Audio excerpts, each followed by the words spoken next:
Okay. Yeah, and we are turning the page. Now that we've got wisdom down, we can move on to the next parame, yeah, which is virya,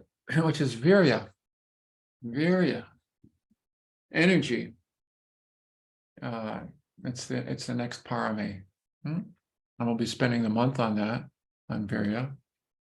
Virya, which means hero in Sanskrit. And it's well, it's one of the parames that can be misunderstood. Because it does connote a certain kind of energetic arousal, a certain kind of zeal, a certain kind of enthusiasm, a certain kind of enthusiasm. But it can be taken the wrong way. I took it the wrong way for a long time. And I believe that in some traditions, it's emphasized in that way more, to push really hard, to work really hard, to overcome a certain kind of sloth or laziness in our nature. The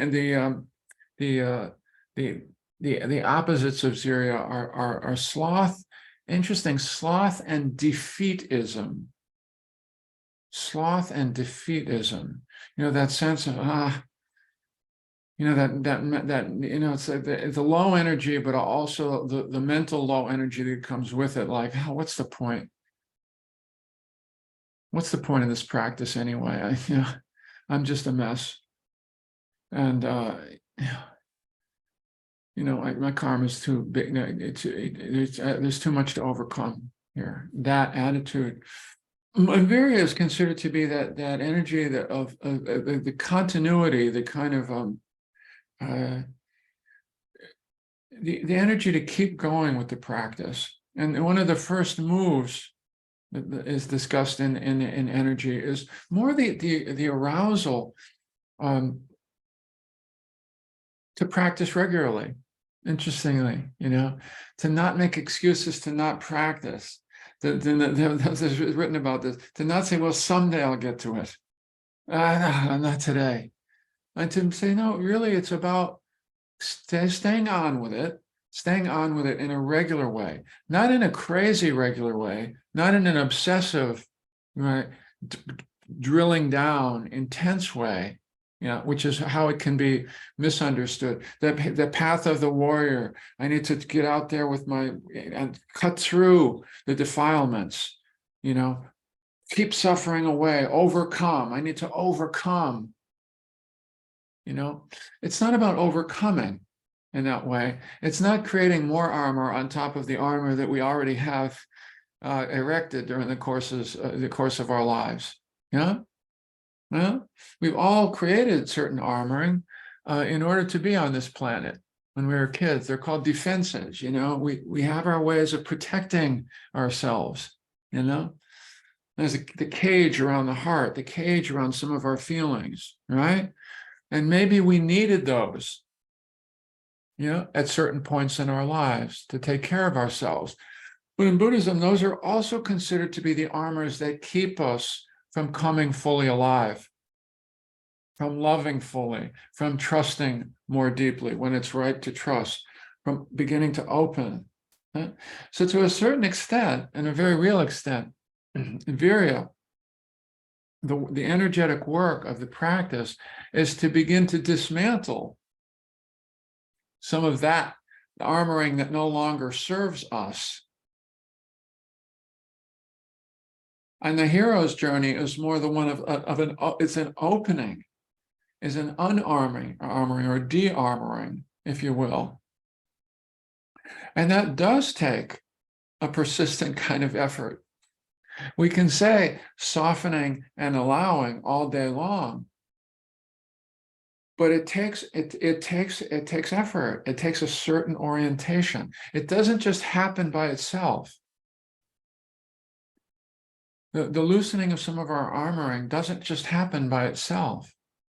You know, it requires an engaged kind of attention and a kind of commitment. Yeah, and it requires a kind of a willingness. You know, and some of the qualities that we've talked about, a willingness to see what's going on in there and to see where the armoring that's in there, or the rigidness, the tightness, you know, the binding, as Susan will remind us, the binding, where is that binding? How is it alive in me? How have I been carrying this around for my whole life? Wow, look at this. Let me feel into this. And rather than turning away from it, it invites us to turn toward it, turn toward it so we can undo it.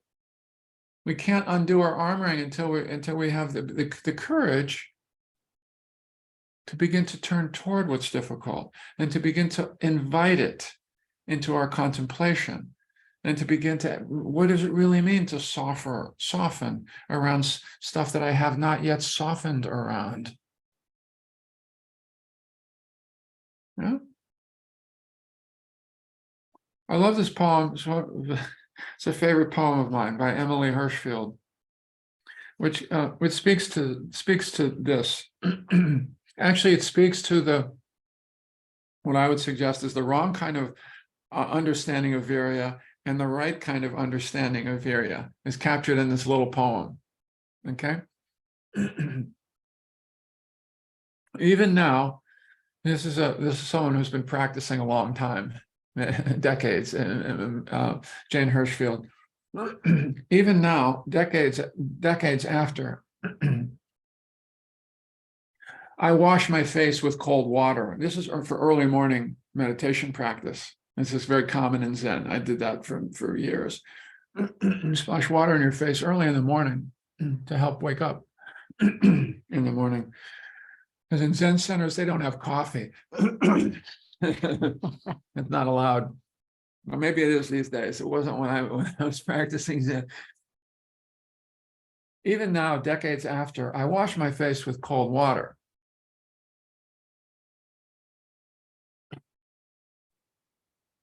Excuse me.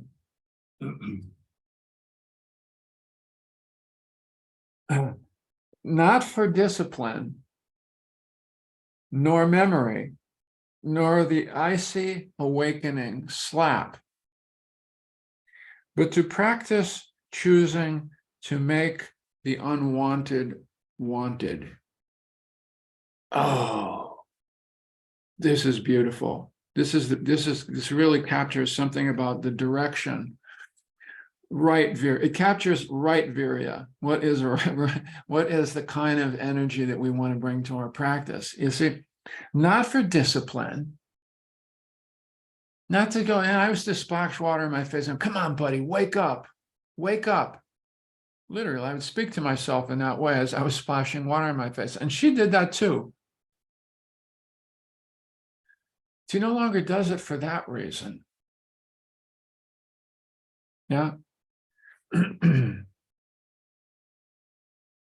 But to practice choosing to make the unwanted wanted, to see where the binding is and to begin to unbind, to begin to welcome, to not say, oh, I don't want to look at this, I don't want that, get away, get away, get away, then I'll be happy, go away, go. No, it's a movement of inclusion. And the challenging part of inclusion is to welcome those parts of our humanity that we have not turned toward, have not been willing to turn toward, have not been ready to turn toward, but which have never gone yet away. They're still there. The ones we've always wanted to go away, which haven't gone away, those parts of ourselves. Yeah. The virya that's been called for in this practice is, may I be able to gradually turn toward those now as well, and bear those, and be able to welcome those, and be able to work with those, and then begin to release them, some of that unnecessary binding. Yeah. So very important And obviously we'll be spending some time on, we'll be spending some time on it this month. Virya. There's one little quote from a sutta from the Buddha. Yes, I love this. Monks, I do not see a single thing that gives rise to wholesome qualities or makes unwholesome qualities decline, like arousing energy. When you are energetic, wholesome qualities arise and unwholesome qualities decline. And this is just speaking to that basic, like right now, just that energy of right here. Yeah, we need that kind of energy. See what's going on, and how do I want to relate to what's going on? Yeah, yeah. So very good. So we'll have a month of Virya, which will at the moment I'm calling right Virya. Yeah, I say that because I practiced wrong Virya for a very long time, and I know that it's a tendency in this culture and at this time to want to work over hard in our meditation practice, and in particular to work over hard to try and manage, keep certain things at bay, organize, orchestrate, steer the boat, and we can overdo that. We can overdo that, and it's not so constructive, that kind of virya. Okay, yeah. So let's meditate for a while together, shall we? Yeah. Maybe opening up a little bit first. Yeah.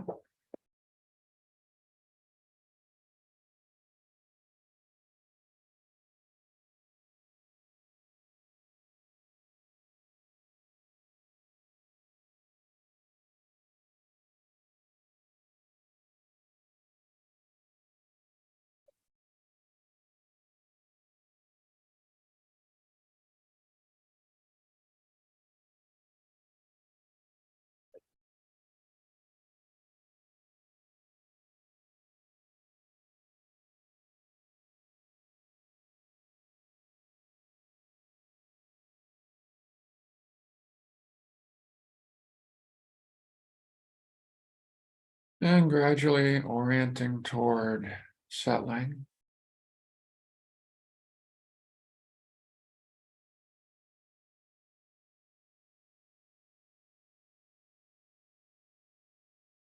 And dropping down beneath the thought stream and into the breath.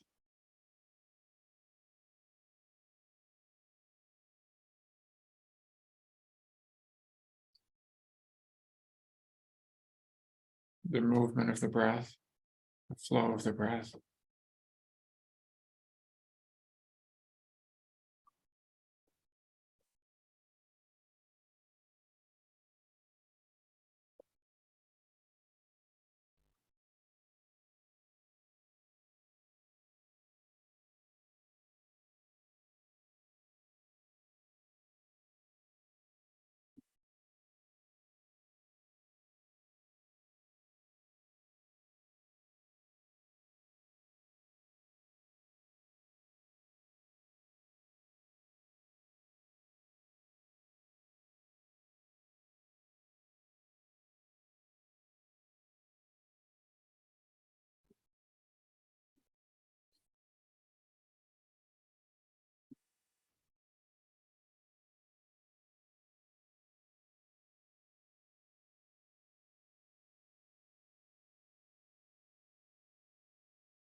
and the willingness to return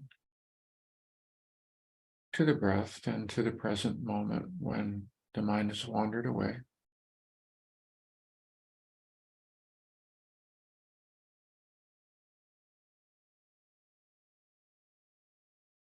And to return and to stay for a bit, if possible. Take interest right here.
Softening and allowing.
And welcoming whatever is arising in your experience as if it had a right to be there.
And in the last few minutes of the meditation, settling back,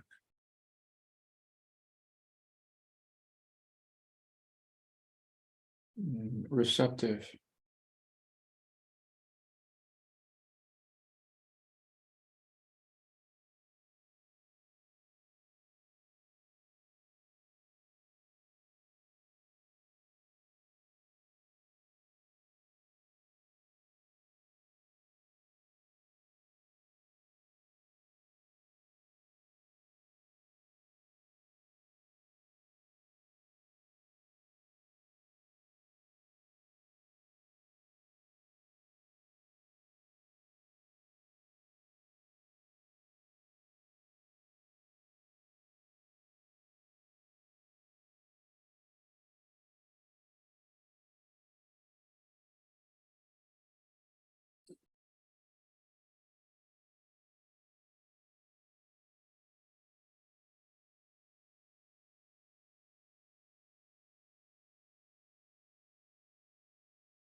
Thank you, everyone.